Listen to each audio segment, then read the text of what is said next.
Try this from the side view. So that second line, you put the brow right there, and then that third line, the nose, and then between that third line and that fourth line, you put the lip. Alright guys, today I'm going to show you how to draw a face using its landmarks. So right here I drew an egg shape, and I have one line on the very top for the hairline, and then the second line is for the eyebrows and the ear. The third line is for the bottom of the ear and the nose, and the fourth line is for the lips. The lips are going to sit either on top of that, right under that third line, or between that fourth line right there.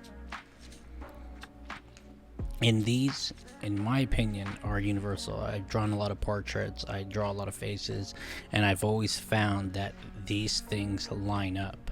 And it doesn't matter whether you draw it from the front or you draw it from the side, it's always going to work.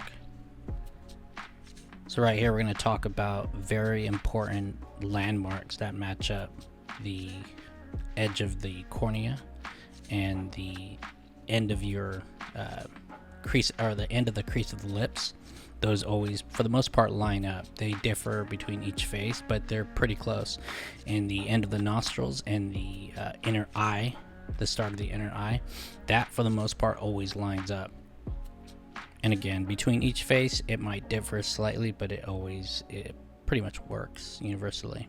Now the end of the eye always kind of lines up with the start of that slant toward the jaw, and the second line there, that's where the ear sits in between. It sits in between the second and the third line right there. And the ear, the bottom of the ear, is always going to line up with the bottom of the nose, and the top of the ear is always going to line up with the top of the nose or the eyebrows.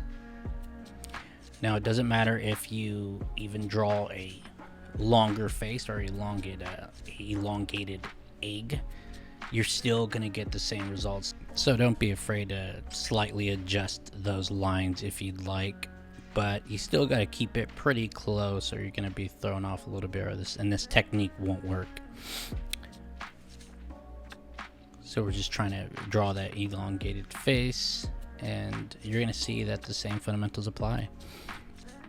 So we're going to draw those lines, those landmark lines at the end of the nostril, hits the end of the... So even as we change that shape slightly, that technique still works. These fundamentals, at least relative to this technique, it still works. And now we're going to try this from the side view.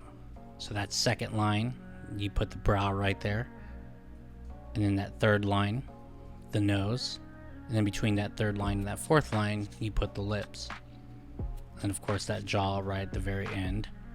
And then halfway through that shape right there, you're gonna start the beginning of the ears, and then it slants down, and then also it's that jaw line right there, that slant sits right there, and then you have the hairline right there, and then the back of the hairline, that matches up with the fourth line right there.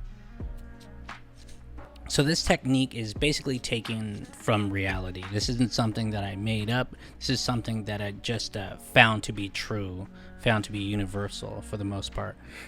So I hope you enjoyed this video. Don't forget to like and subscribe if you want to see more art tutorials, and don't forget to follow me on Instagram. I'll see you guys next video.